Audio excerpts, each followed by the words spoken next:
Quick heads up, this story gets graphic and disturbing. Viewer discretion advised. He went to talk to his ex-girlfriend and never came home. His family thought he ran away, and the police agreed. But he had walked directly into a trap set by people he knew. What they did to him next defies all logic. And the final truth will make you wonder if we really know the people around us. Welcome back to the community, and a warm hello to everyone finding us for the first time. My name is Dwight, and if you believe that the truth matters and that these stories deserve to be handled with respect and integrity, please subscribe. It supports the mission more than you know. Talk to me down below. We all need a small escape from the heaviness of the world sometimes. What is your absolute favorite comfort food or snack to eat while watching these videos? Also, please drop a comment with where you're watching from, what time it is for you right now, and what the weather is like. I really hope you won't ignore this. Now, let's get into the case. So, in 2011, Seth Jackson was a 15-year-old boy living his life in Summerfield, Florida. Now, Summerfield is exactly the kind of place that locals would describe as quiet and laid back. It's a small community where people genuinely know their neighbors, a place where life is lived outdoors. With its sprawling lakes, its peaceful parks, and its winding trails, it's the kind of town where you are just as likely to see someone casting a fishing line as you are to see them kicking up dust on a four-wheeler or hiking through the dense woods.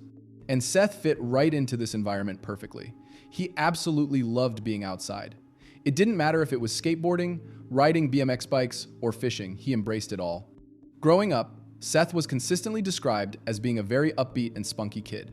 He was always the one cracking jokes, always finding clever ways to make the people around him burst into laughter. Now, on the outside, especially as he navigated his teenage years, Seth presented himself as this rebellious, punk kind of kid. He had that long, brown, shaggy hair that would hang down over his face.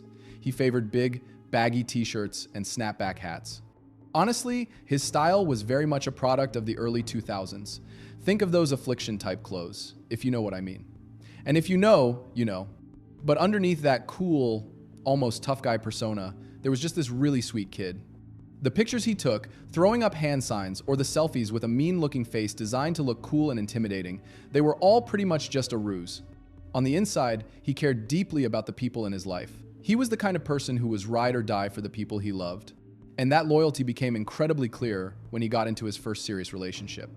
It was 2010, and Seth was just 14 years old. That's when he started dating a girl named Amber Wright, who was also 14 at the time. It's a bit unclear how exactly they met, but once she came into his life, it was as if nothing else in the world mattered. Amber was all that he could think about. He wanted to spend every single waking minute with her.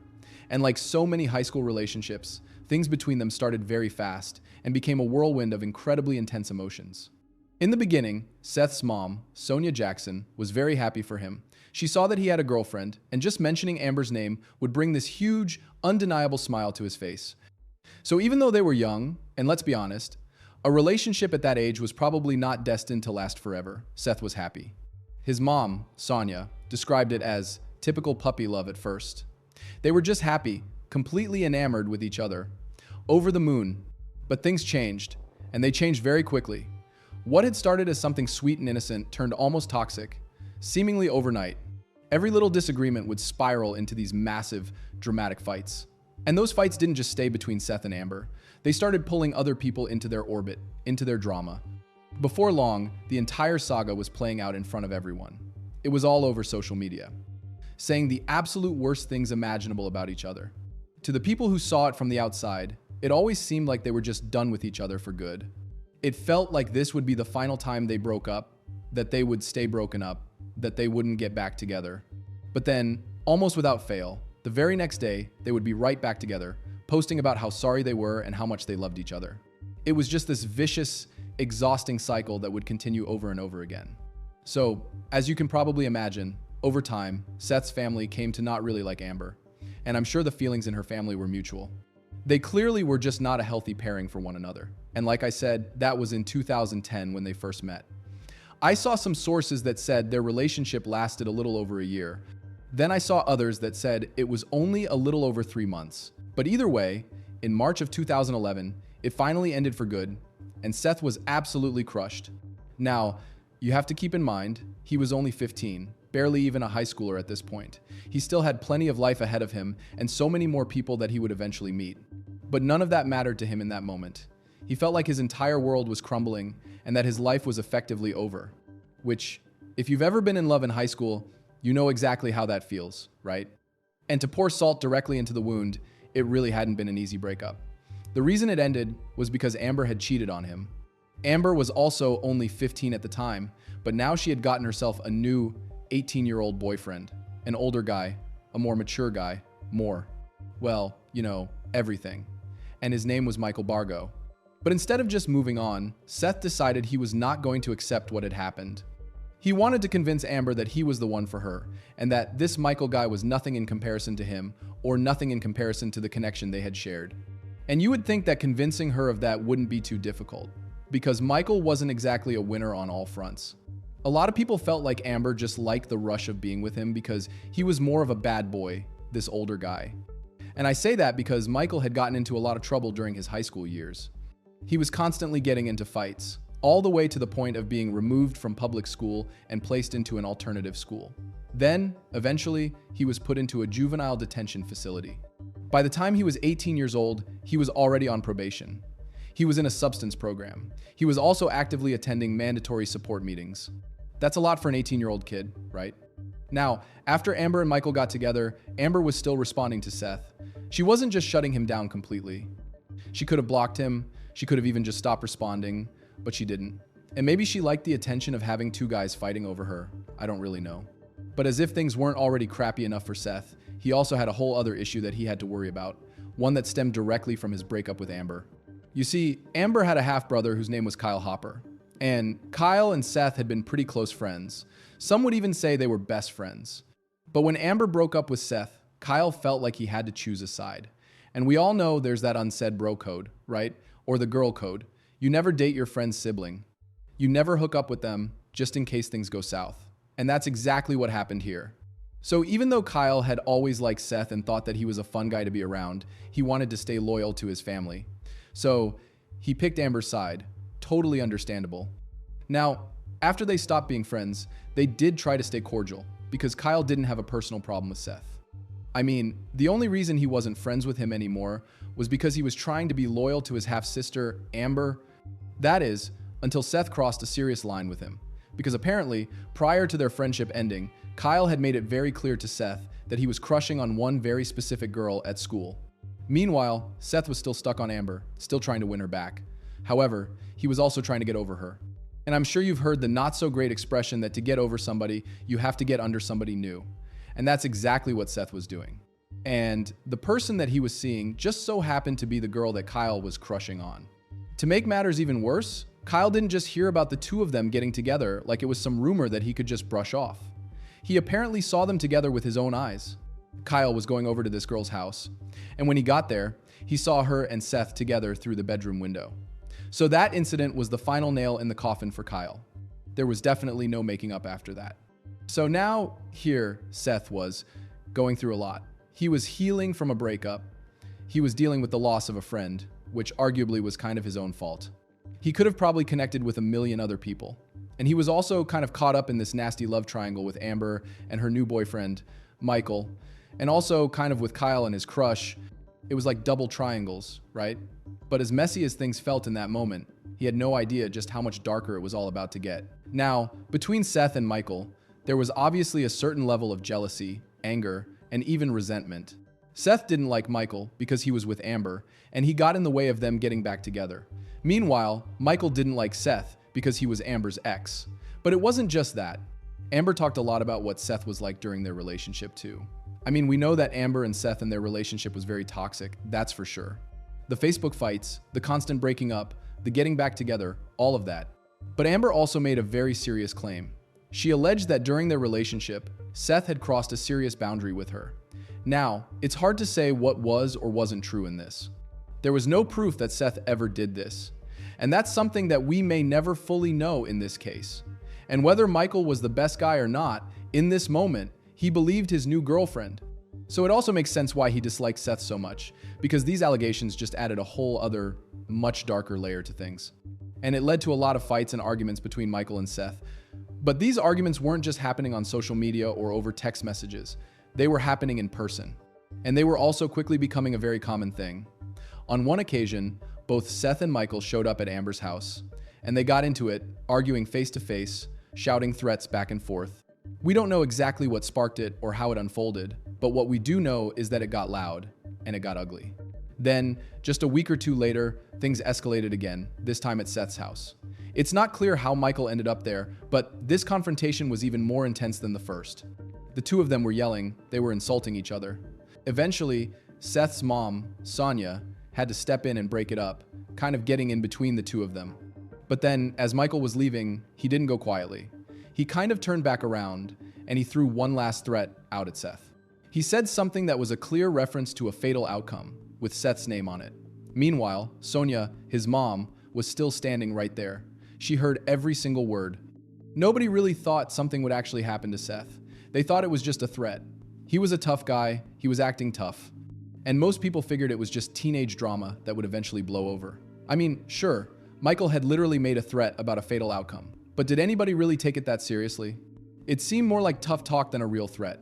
And from Sonia's perspective, it was just another intense chapter in her son's very messy breakup. She figured that eventually Seth would move on. All of this would finally die down, and they could put it all behind them. And to be fair, that is usually how teenage drama goes.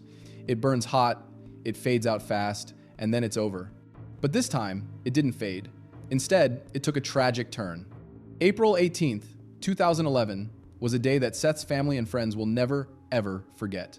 It was a Monday, and the night before, Seth had left the house to go hang out with his good friend, William Samalot.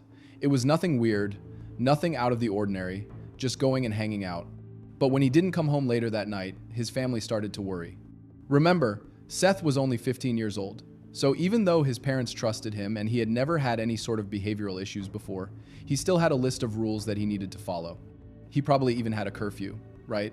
So when Seth didn't come home that night, his parents were understandably freaked out.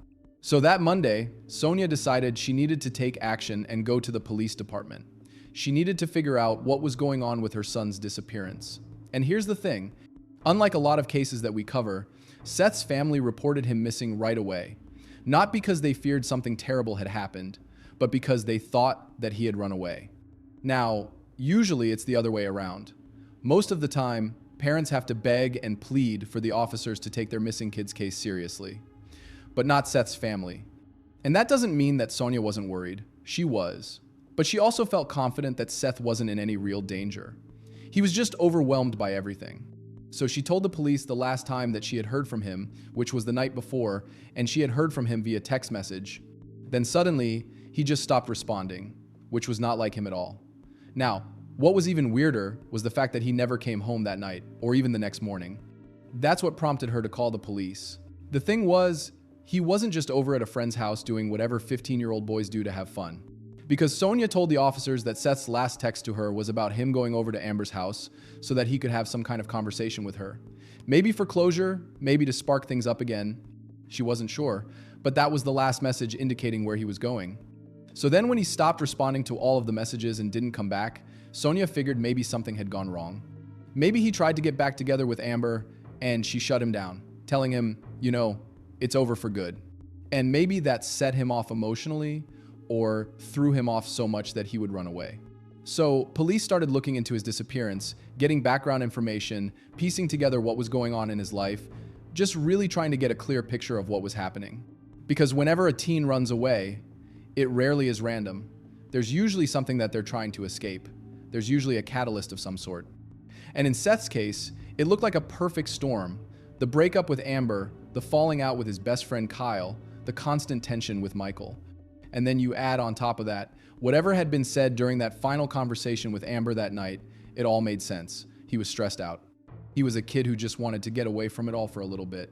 Even to the investigators, they believed that. To them, it looked like a classic runaway case, and while they were still treating it seriously, nobody really expected anything more. They figured they would talk to a few people, they would piece together what happened, and hopefully, they would have Seth home by dinner time. But what neither Sonia nor the investigators realized was that Seth had not run away.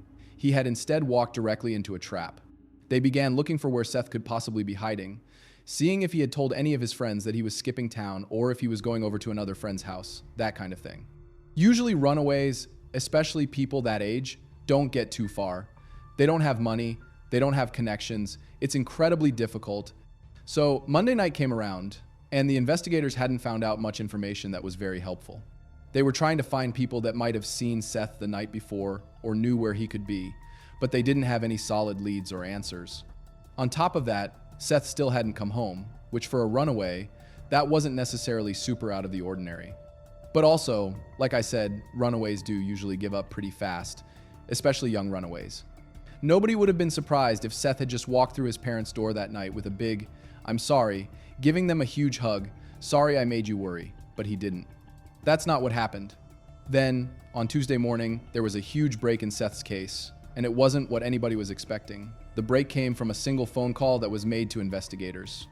On the other end of the line was a woman, and she was making a claim that was not only shocking, but almost impossible to believe.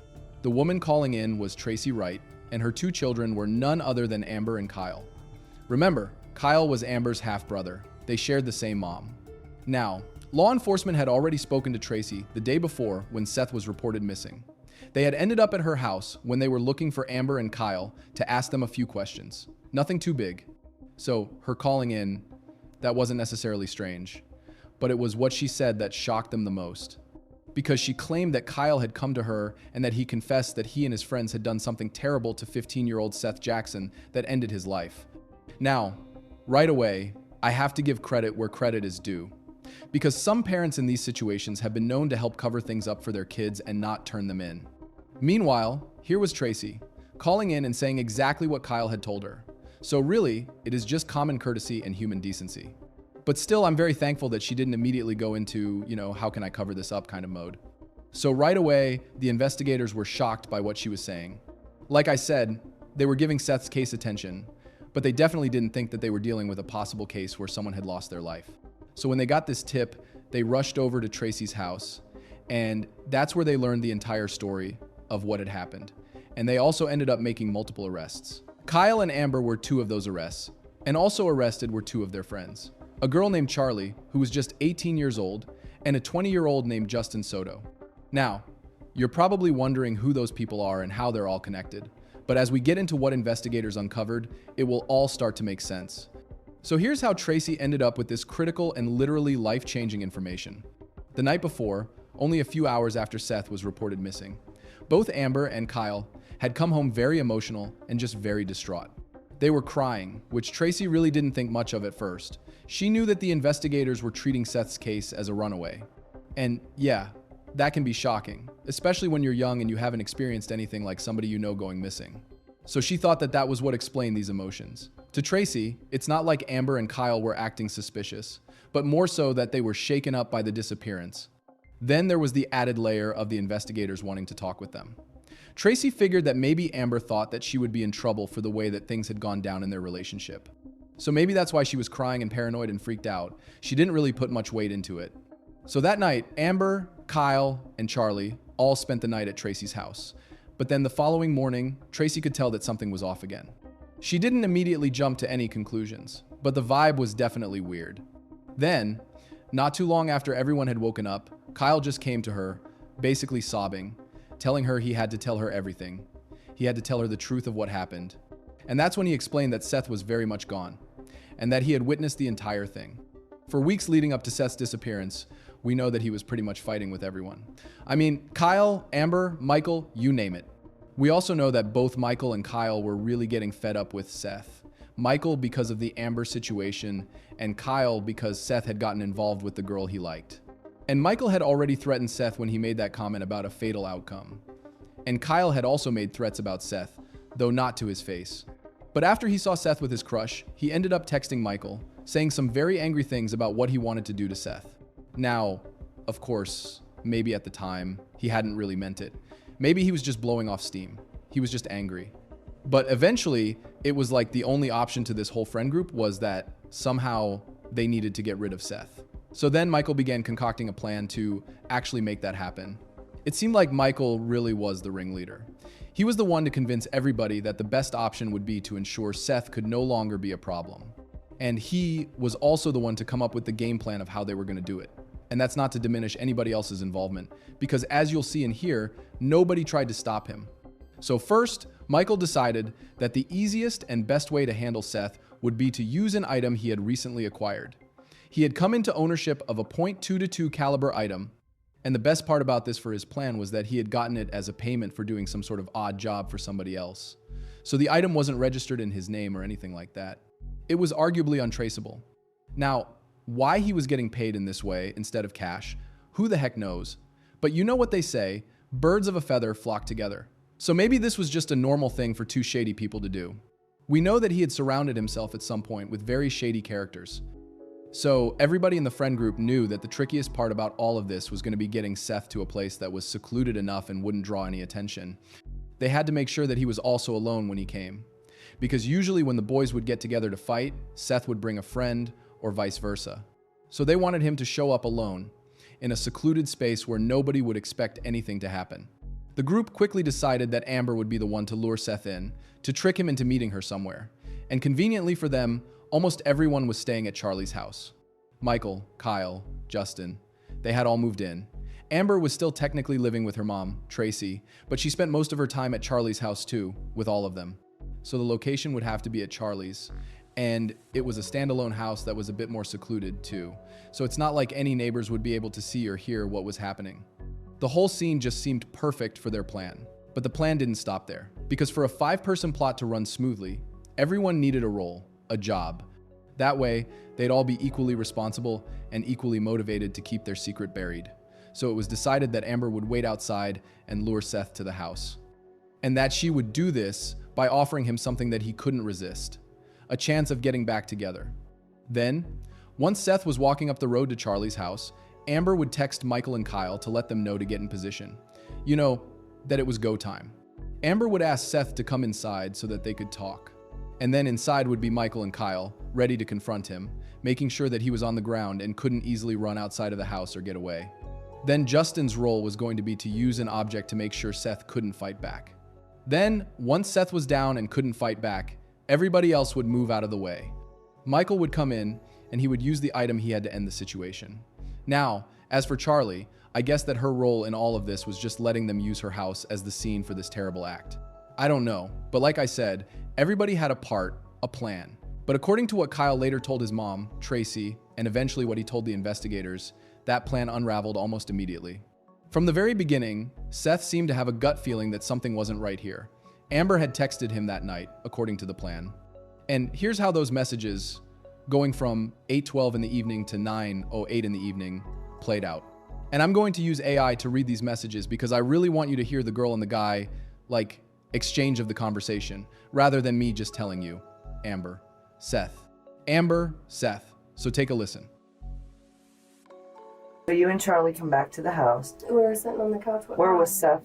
Where was Kyle and Mike when you came back to the house? Kyle was in the living room. Okay. Mike was off in his room like he always is. Okay. He never comes out. So he had no idea you went to see Seth or that you came back from seeing Seth that you're aware of? I didn't tell him. Okay.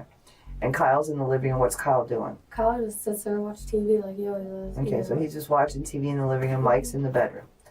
Okay, and then what happens? Seth comes to the house? Seth knocked on the door and Charlie answered it. And she was like, well, what do you want? And he was like, I just need to talk to Amber. Can I come in? She let him in. He sits in the chair. Me and her are sitting by each other on the couch. Where was Kyle sitting when Seth came in the house? There's a couch, the kitchen is whenever you first walk in the house. Okay. And then it's the living room. The couch was up against this wall. Okay. And then here's another couch. And then the chair was right here. So the couch and the chair is here. Uh-huh. Seth was here. And Kyle was on this end. Kyle just got up out of nowhere. What did he say? Did he say anything to Seth? No. I didn't know that if he, I didn't think anything was going to happen. I mean, because I never knew Kyle would just get out of nowhere. What did Kyle hit him with? I don't know what he grabbed. Do you know where he grabbed it from? It was on the floor. Okay. And, as soon as he got up and, he went towards Seth, and I looked at Charlie, I was like, run. We ran to her room, went in her bathroom and shut the door. Okay. And then we heard a door flew open, and then we just... Did you hear Kyle say anything to Seth? Kyle just said, now get the house. Okay. That's... So there was no argument before that? No. Nothing like that? No. It was just, got up. Right now? He hit him, one time that I know of. Mm-hmm. And then he walked away and said... What did Seth do after... he got up, and me and Charlie took off to her room and locked her, like, she didn't lock in her bathroom, but we slammed the door.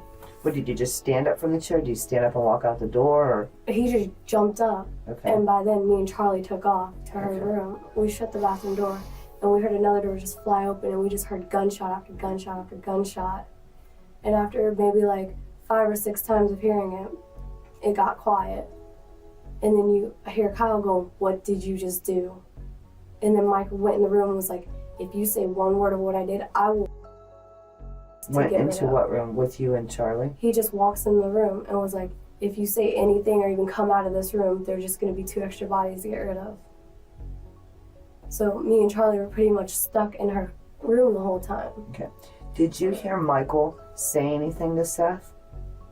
No, because whenever I was out there, he didn't. Michael wasn't out there when you were out there? He was just in his room, and whenever me and Charlie... How long was it before when you ran and you ran into them? How long was it before you heard shots? Not even a minute. How do you think Michael knew Seth was out there? He probably heard him talking. Okay. So it's one of them things where it's not that far apart. Yeah, the house is very small. He would know It's Seth's small. voice. Yeah. So the first part of the plan, aside from the fact that Seth already seemed a little suspicious, actually went pretty smoothly.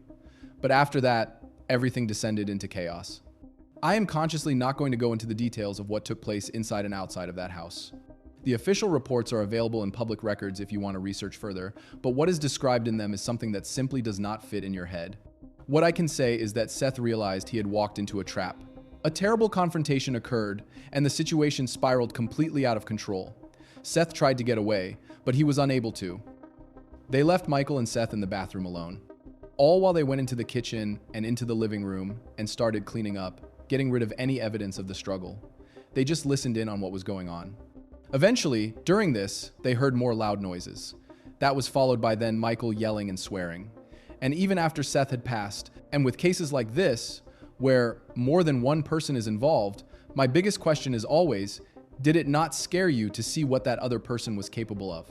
Did it not worry you that one day Michael might not like you anymore and that you might be next?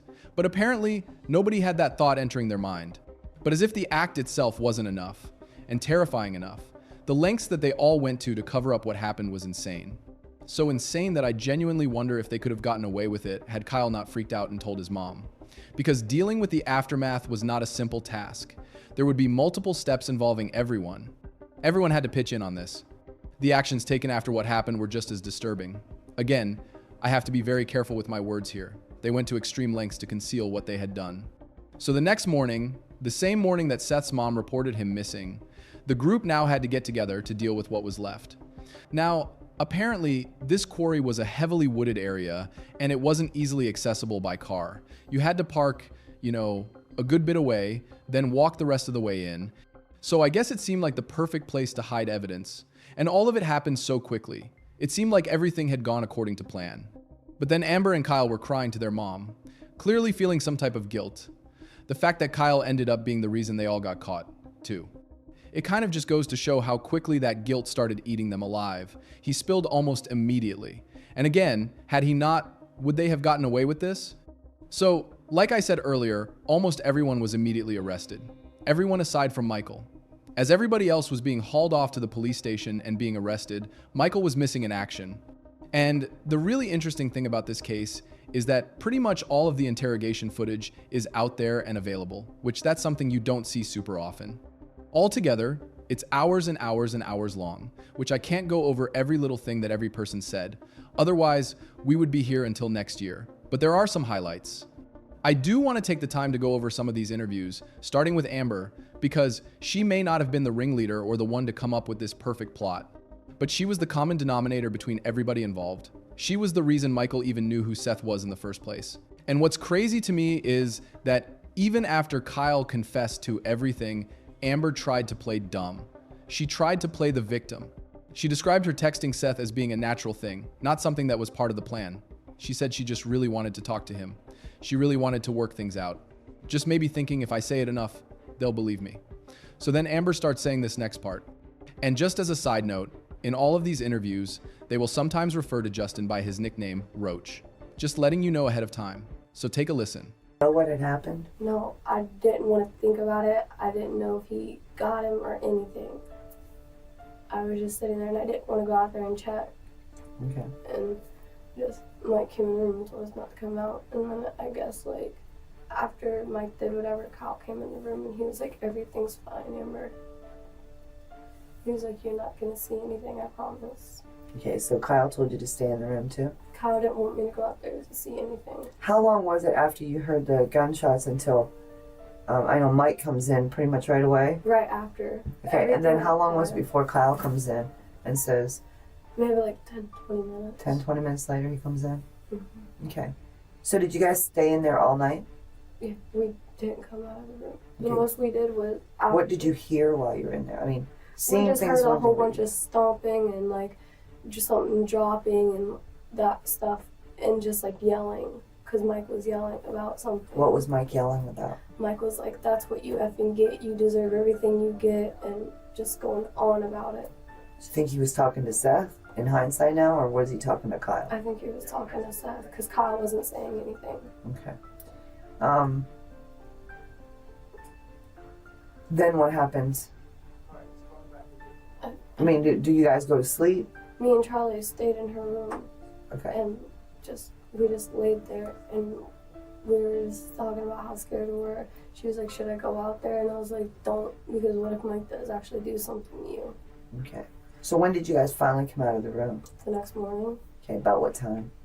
we didn't wake up till maybe 11, 12 o'clock. Okay. And what did you do when you came out? We just looked around and there was nothing around. What was anything different? Oh, it just smelled like pure bleach in the house. That's it. I mean, really, I could have called it.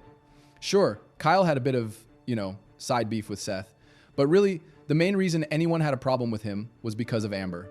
Yet when push came to shove and law enforcement got involved, Amber pretty much threw everybody else besides herself and Charlie under the bus, even her own brother. Which, talk about having no loyalty to the people who just committed a terrible act for your sake. And loyalty where your brother chose your side after the breakup. You know what had happened? And tell me what happened after that. When you woke up 11, did you see, smell, hear, touch anything? Like, I didn't really see or hear anything like out of the ordinary. I mean, Mike, like I said, my nose has been stopped up, so I can't really smell anything. Mm-hmm. And Mike came into the room and he said, I swear if you guys open your mouth about anything about last night, I'm gonna come after you guys. So he came into your room. Is that when you woke up? When he came Like, into I your room? woke up and like I was going, like I went to the bathroom and stuff, and I guess he realized that I was up, and then that's when he came in. Okay, so can you say that he came back in? Anything? Is that what it was? Okay. You okay? What's that on your hand? That and that. Yeah, what does that mean? That's the day that I got married. And that's my husband's name. A tattoo or actually? That's Like- tattoo. You want to try to scrub it off? Oh, no, I was just wondering because it just looks kind of funny. Let me ask you something. Yeah. Everything that you have told me today is the truth, Yeah. the whole truth, and nothing but the truth. You swear to that? Yeah. Right hand? That's Everything that you have told me today is the truth, the whole truth, and nothing but the truth. Yeah. You're telling me today, you put your hand out, that you had no involvement in this crime. No, I have not. Okay. All right. And I'm just asking you that for a reason. Because if you had, this is your opportunity now to No, come I forth and say, didn't. hey, listen, just like you had the opportunity, you see where I'm getting at? Like you had the opportunity to begin with when you talked to the deputies, and you've already told me the reason why you didn't tell them the truth. Yeah, I'm scared. Okay. Well, now you're not afraid. I still am. Okay. Well, 'Cause you we are. don't know where he is. But we're working on that right now. Okay. And I'm going to assure you your safety until we locate him. Okay. But now that I you know have the a couple opportunity. other Okay. That's and fine. they're not here. Okay, that's fine. We're working on getting other people in here also. Okay? Understand, this is why I came back in here. To make sure that everything that you're telling me is the truth. Yeah. If there's anything else that you need to tell me, this is your opportunity now to say, hey, listen, I forgot something. I need to tell you something. Because opportunity really only knocks once. Yeah. Okay? All I told you that he has let like every one of us hold his gun and mess with his gun. That's fine. So I know That's my fine. prints are on it. But we're talking about Sunday night, Monday morning, that everything that you documented on that paper for me That's the truth. is all the truth. Yes, sir. Is there going to be anyone that comes back and contradicts your statement? Shouldn't be. I Okay. mean, me and Amber were completely shook up. We didn't know what to do. I wanted to call the police so bad, but like. Did you have your cell phone with you in the room that night? Yeah. I wanted to call the police so bad. Did you but call anybody? No, I texted my friend Chris and said, I miss you so much. I just need someone to talk to. Okay, and that's on your phone? That's on my phone, but I never got a text back or anything. So I was Okay. like, You understand, we also have a text. If you're able to text somebody, you can also text the sheriff's office. You know that, right?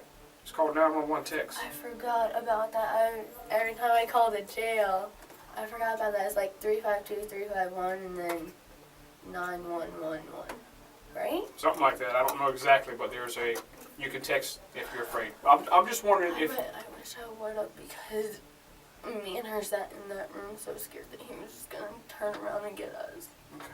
okay. Did she have any involvement in it? No, she was with me the whole time. Okay. All right. I'll sit tight for just a little bit longer, okay? All right. So that was Amber's story, right? At first, Charlie and Amber's stories actually kind of aligned too. And I think for a second, it made the investigators kind of scratch their heads a little bit, being like, could they really be telling the truth in all this?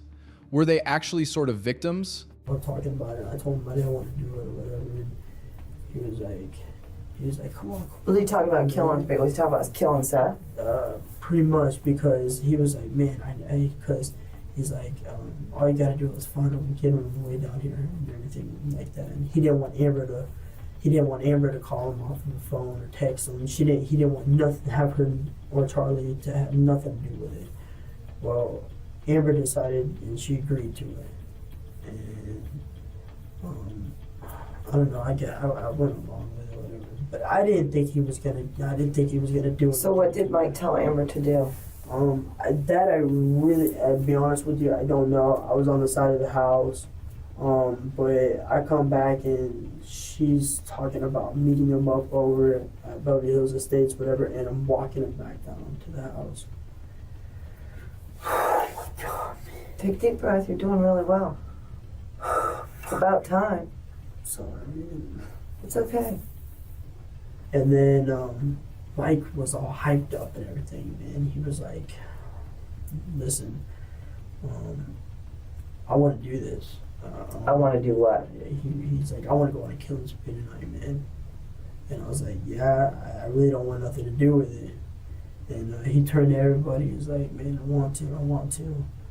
And I'm like, What did he explain as a killing spree? like he wanted, like I said, he wanted 8 bodies by the end of the week. And I mean, I really hated Seth. And there was time, because my ex-girlfriend, I found him in the bed with my ex-girlfriend, and I really didn't like that, and I loved her. It wasn't my intention. And he come, all right.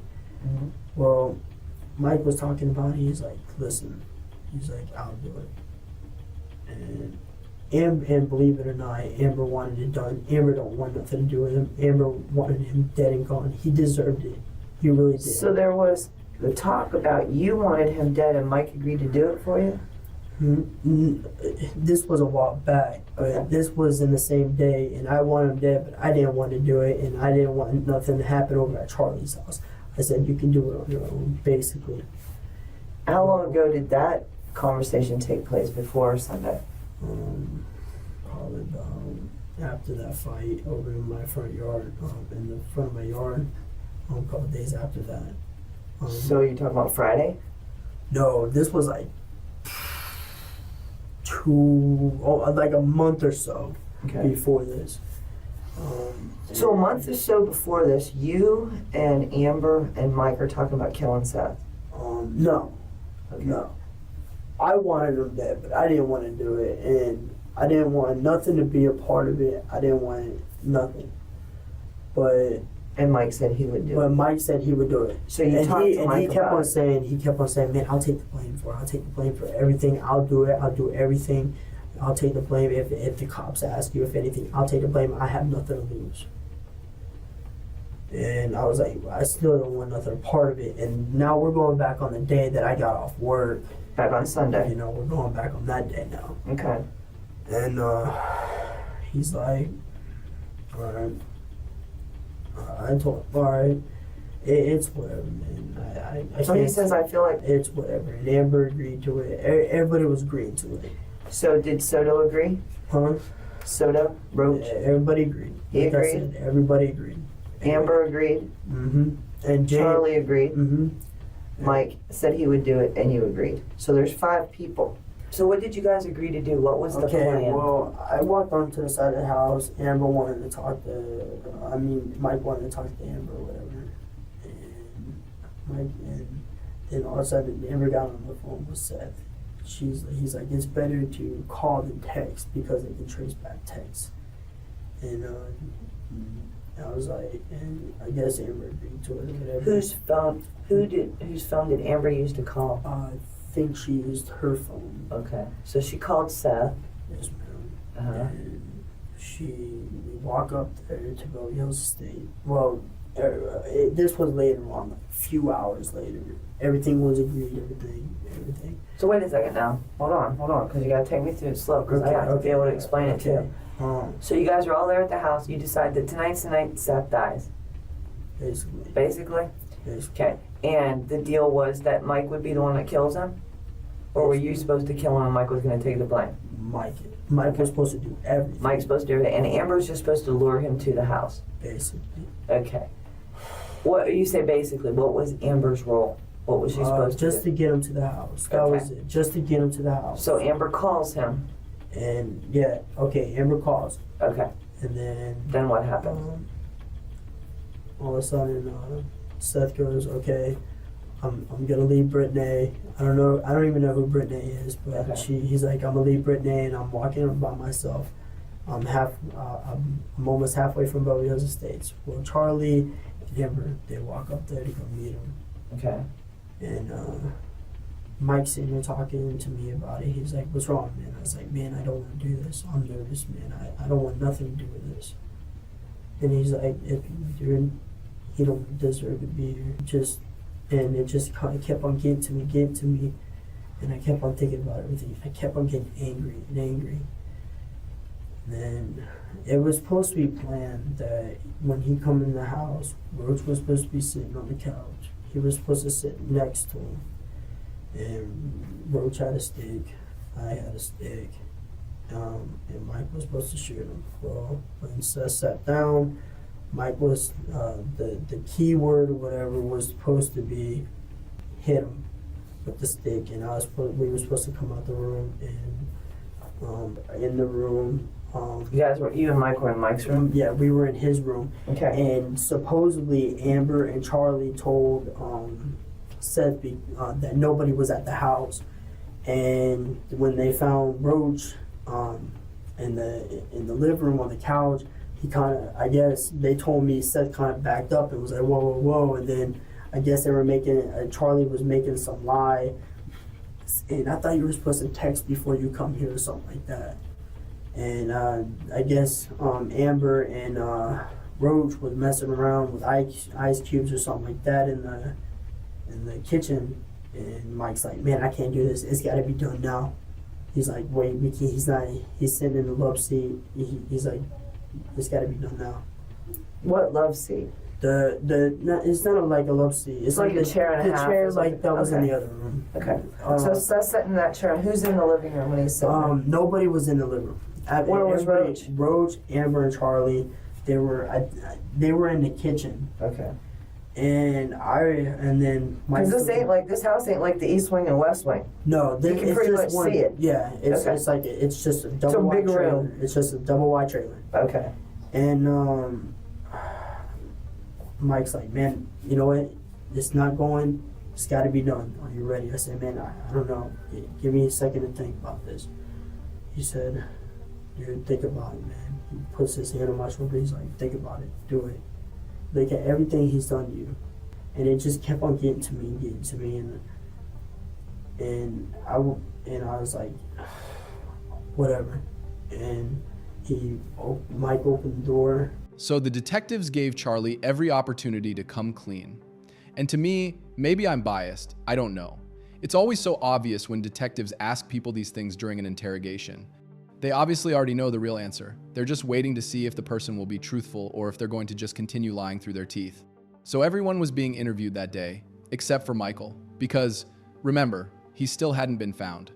And with all 4 of these people talking, there's going to be a slip up in the story eventually. And that's exactly what happened here. Amber and Charlie both made it seem like, aside from Michael, Kyle was the second worst and scariest one out of the group. Plus, he had been the one to confess to everything to Tracy and to the responding officers. What are you guys doing that night?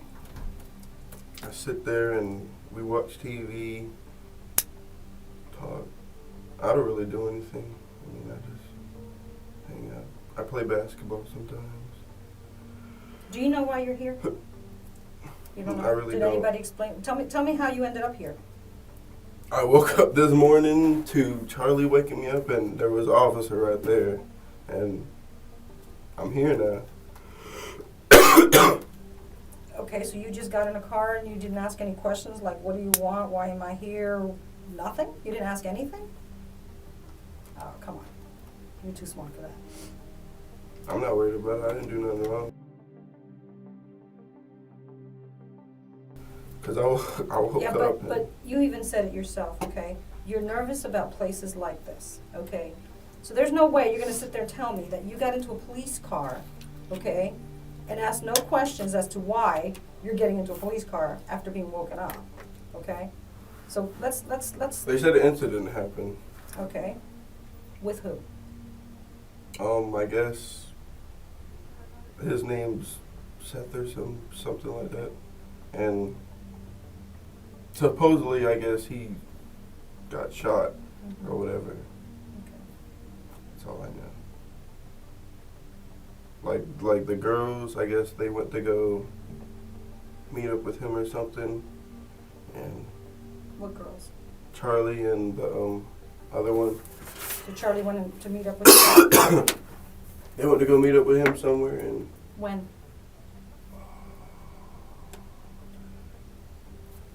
I don't even remember. I think it was 2 days ago or something. I don't know. All I know is I left after that. I went to my neighborhood to try to, cause I'm getting a tree job. I'm doing a tree job, and I went to go find out what's going on in my tree job and stuff like that. So like, I didn't get back till late or anything. Justin. Okay. Like I told you before, I've been doing this a long time. Mm-hmm. Okay. And on top of that, you know, with age comes wisdom. Okay. And knowledge. Okay. So, you know, 20-year-old boy can't lie to me. Or a 20-year-old young man can't lie to me. Okay? So I'm asking you to please be truthful with me. I know that you're trying to, you know, I don't know what it is you're being careful about, okay? And it's okay to be careful, okay? But the truth is what it is, okay? And that's what I need from you. That's pretty much what it is. I don't know the kid. Okay. I know he's a little white boy, and him and one of the girls used to date or whatever. And Which girl? the Amber girl. Okay. And that's all I know about the kid. Well, you just told me more than you told me a few minutes ago. Through her brother, Kyle, the other dude that's Okay. here. Okay. All right. So is Kyle the other one that lives with you? Yeah. Okay. Well, then now I know you know more than you're saying because, you know, He just moved in too. I know, but Kyle likes to talk, doesn't he? I haven't chilled with the kid in like, You what? I haven't chilled with or hung out with him in a little while until we moved in and started living there. Well, now you're making me think things a little differently, okay? Now you're making me think that maybe you had some involvement in all of this. It doesn't have a name. It's behind a church, a big church. That's like 15 minutes from where I live at. Okay. So everything's Let me close see by. the marks on your legs. Okay. So you know, I work in the woods too, you know, and I don't get scratched up like that. Well, I mean, I had. So you were either They're running They have or like. you were trudging through the darkness. No, they have like little. What are those called? Thorns or whatever on them. Okay. And they're up there on my leg. Let me and- see your other leg. Yeah, you're pretty scratched up. That's not from a walk through the woods. Sure it is. No. Okay, so last but not least, we have Justin, also known as Roach. And I'm not completely sure what Justin's criminal background looks like, but it sure seems like he isn't very fond of the police, because at first, he tries to play dumb. He acts cool, clueless, kind of like the girls had done, not even knowing that Kyle had already dished out all the damning information that the investigators wanted to hear. So really, he was kind of just wasting time, yet he didn't know that. But it's funny because you forgot to mention that to me. About what you did yesterday, remember? I told you what I did yesterday. Yeah, but you forgot to mention to me that you saw Mike yesterday. Oh. No. Now, you'd really think that people who are capable of such a terrible act would be a little more capable of solid stories and alibis, but honestly, they very rarely ever are. No. You didn't want to know what they were doing. I've been gone all day. Like You said no, like no, I didn't want to hang out with them. You live with them. I mean, I don't know. They're not the type of people I hang out with, like, all the time. Like, I just do my own thing. I was gone all day pretty much. And I didn't get back till, like, midnight, like almost 1 o'clock last night. So at what point did you get the scratches yesterday? Because you told me what you did yesterday, but you never told me about how you got the scratches. That was not included in what you told me you did yesterday. Oh, well, Just all right. like Mike was not I'll tell you. included. These woods that, like, there's these woods right in my neighborhood.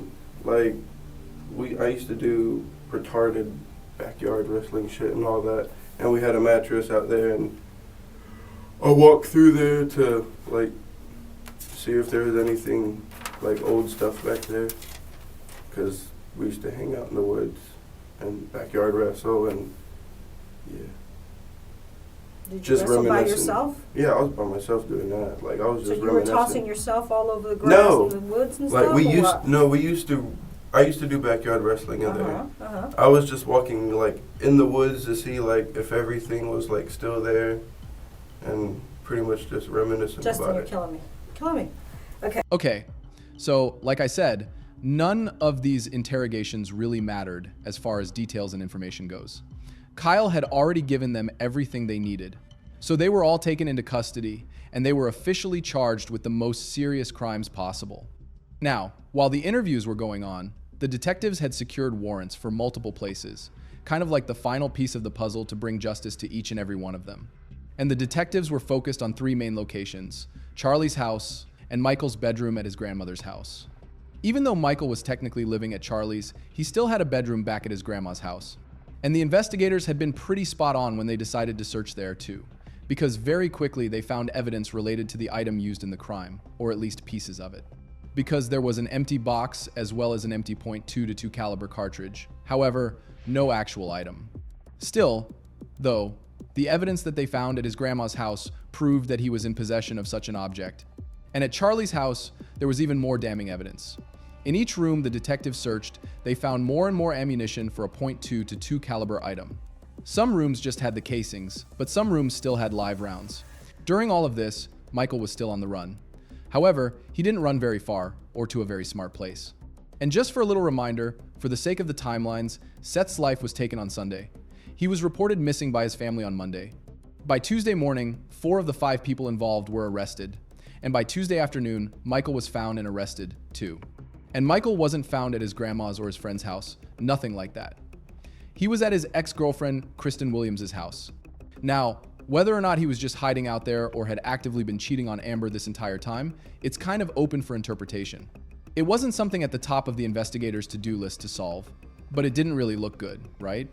And regardless, I don't think I need to point out how ironic it is that Michael orchestrated the demise of a guy who had once dated his girlfriend, yet simultaneously still had a somewhat relationship with his ex, right? Which, if there's one thing we know these men will do, it's have the audacity. So by Tuesday night, everyone who was involved with what happened to Seth was arrested and in jail, right where they should be. Michael was also immediately taken into the interrogation room. But whether or not he was going to be cooperative, that was still up in the air. I mean, he had to have known that everybody else had already been arrested, right? So at that point, the jig was up. But pretty much as soon as he got into that interrogation room, he was begging and pleading for a lawyer and also for his dad, which was that technically and legally the smart choice. Sure, I'll give him that. But it also is just always funny to me how these people always act so big, so bad, so scary until they're caught. Then they're crying, saying, you know, I want my daddy, I want my lawyer. And Michael is no different. Rights in mind, do you wish to talk to, it says us here, but I'm saying me. Do you wish to talk to me now?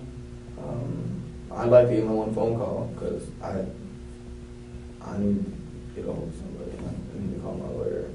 You want to talk to a lawyer? Is that what you're telling me? I mean, I'll talk to you, but I don't want to call my dad. I want to call my dad. Hold on a second.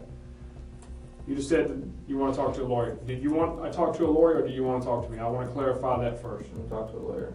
Even though Michael was being very tight-lipped from the start to the investigators, it turned out that he had been running his mouth to a lot of people. Many, many people before being arrested. Once again, not the smartest criminal that I've ever heard of. First of all, he told his ex-girlfriend, Kristen. He told her plain and simple that he had, quote, then he told Kristen's brother, James Williams Jr., even more.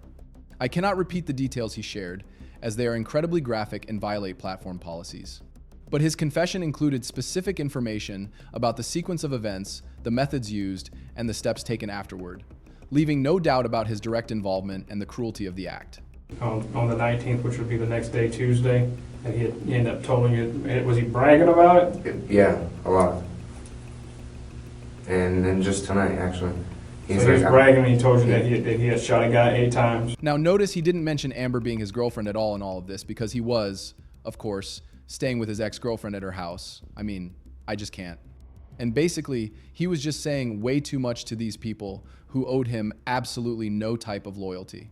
And that was proven by them talking with the police, sharing everything. So it didn't matter that he wasn't being forthcoming to the police. He had already confessed to other people. And everyone, including people who were there the night of the incident, already gave their explanation for things. They had multiple witnesses who claimed that he told them exactly what happened. They had Kyle, who confessed to exactly what had happened. I mean, get real. So Michael was also charged with the most serious crimes possible. And after Michael, there was actually one final arrest. 37-year-old James Haven was also arrested and charged with accessory after the fact, because James was Amber and Kyle's former stepdad. The day that the group disposed of the evidence, Kyle had called him and somehow convinced him to help him. Which again is why I have to give credit where credit is due to Tracy, because it seems like she is the only one in the family who had her head screwed on right and was like, no, I'm not going to cover this up and I'm not going to help you. I'm going to call the police. Now back to Michael really quick. You would have thought that blabbing to pretty much everyone in Michael's ex's family, who then later went directly to the authorities, probably would have been some kind of learning lesson for him. But even after he was arrested, he still continued to run his mouth. Again, not very smart for somebody who was denying everything and pleading not guilty. Apparently, he told one of his cellmates that he had taken the life of a kid who had allegedly crossed a boundary with his girlfriend. And what's crazy about this specific incident is that a corrections officer overheard the entire thing. Now, I know I'm kind of on my soapbox right now about how ignorant Michael is, but I also have to just add in the fact that he had a teardrop tattoo when he eventually went to court for what happened to Seth. Which is pretty insane to have a tattoo that is often associated with very serious crimes at your trial when you're trying to convince everyone that you're innocent. But I digress. Just my opinion. So, of the 6 people involved in what happened to Seth, there were 3 people who either were a bit smarter than the others or just had way more capable attorneys. Because Charlie, Justin, and James all pleaded guilty to the charges against them. And from the very beginning, prosecutors had made it clear that they were going to push for the state's highest penalty for everybody involved. And that threat clearly affected those 3. But it ended up being a really smart decision for Charlie, because even though she was given life in prison, she only served 9 years before being released in 2020. As for Justin, he was handed a life in prison sentence as well, and he still remains there to this day. James was given up to 30 years in prison. But as for the 3 people who were arguably the most involved and most to blame for what happened to Seth, they all decided to go to trial. And for time's sake, I won't bore you with every little detail. But I will say this. I'm not a legal expert, but I do have to wonder what Kyle was being told to do by his lawyers. Because I would imagine that since he was the one who actually went to the police and confessed, he might have been able to secure some type of deal. Maybe he was offered one and just didn't take it though. I don't know. But either way, he went to trial, and he was ultimately found guilty of the most serious charges. And because of that, he was sentenced to capital punishment. His legal team later tried to appeal this sentence due to his age during the crimes, but the sentence was upheld. Amber was also found guilty and sentenced to life in prison. And last but not least, we have Michael, the ringleader. Now, as we know, he ran his mouth to literally anyone who was willing to listen. Yet, anytime it came down to being in court, he basically shouted from the rooftops that he was innocent. Plenty of people testified that he was a great guy, too. Somebody who just got tripped up because his early childhood years weren't the easiest. His parents had separated. He had bad ADHD. I mean, you've heard it all before, all the excuses, right? But needless to say, it wasn't convincing enough. And the jury found him guilty of the most serious charges, and prior to his sentencing, he still tried to convince the judge that he was innocent. He said, "Your Honor, I don't want to pass away. Obviously, nobody wants to. I mean, but I'm not going to ask you for a life sentence either. I'm not. Not for something I know I didn't do. And I don't want to pass away. I really don't. I was 18 years old then." But no matter how much he claimed he was innocent, or how many times he said he didn't want to pass away, Michael was still sentenced to capital punishment. His team tried to appeal the sentence, but the Supreme Court just sentenced him to the same penalty again. And as I'm sure you're already aware, people can be on death row for decades. So I highly doubt that we will be seeing the sentence for Michael or Kyle carried out anytime soon. But the positive thing is that in the end, justice was served. Really, aside from Charlie and James, they're all going to have to sit in prison and think about what they did to Seth until their very last breath. Seth was only 15 years old, a kid still trying to figure out who he was. Yeah, he made mistakes like all teenagers do, but he didn't deserve what happened to him. Nobody does. What makes this case so disturbing too isn't just the level of what happened, but it's how easily it all unfolded. How a handful of teenagers could come together and commit something so unspeakable. Then just go to sleep like nothing ever happened. Seth Jackson should still be here today, but instead, his story stands as a chilling reminder of how quickly things can spiral when dangerous people go unchecked, and when nobody speaks up before it's too late. On Monday night? Yes, sir. Okay. And I was in the kitchen cooking. I don't know what they talked about when they were out there because I wasn't out there. And then after I got done cooking, and I got Jim up to go to work, and he left, and Mike's like, "Can I talk to you?" And I was like, "Yeah, what do you need to talk to me about?" He's like, I need to talk to you about something. I was like, "Okay." I was like, "Are you in any kind of trouble or anything?" And he was like, "Yeah." I was like, "Well, what did you do now?" And he wouldn't answer me there for a minute, and I said, "Well, were you breaking in houses again?" I'm like, "Are you in that kind of trouble?" And he held his head down and he started to cry. And he's like, "No, it's worse than that." I'm like, "What do you mean it's worse than that?"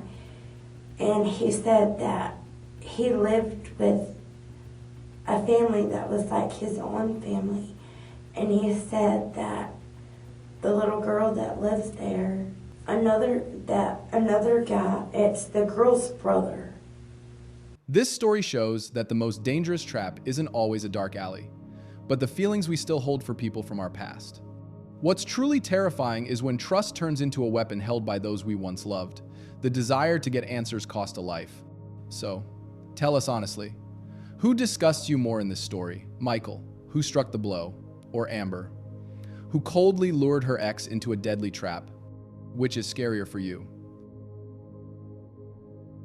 Or the betrayal of a best friend who chose blind loyalty over their own conscience? If you found out your child did something like this, would you turn them in to the police, just like Kyle's mother did? Or would you try to save them from prison at any cost? Is there a line you wouldn't cross for love? Have you ever had similar experiences? Share them in the comments below so we can discuss this together. If this story touched you, make sure to subscribe so you don't miss the next case. It will shock you even more. May Seth Jackson rest in peace. The Bible says, "Do not be deceived. Bad company corrupts good character." This tragedy is bloody proof of that. Take this as a warning. Sometimes, it's better to leave the past where it belongs. The price for that last conversation might just be too high. Now, look at your screen. You will see the next videos we have prepared for you. We worked just as hard on those. If this case shocked you, The next one will surpass everything you've seen so far.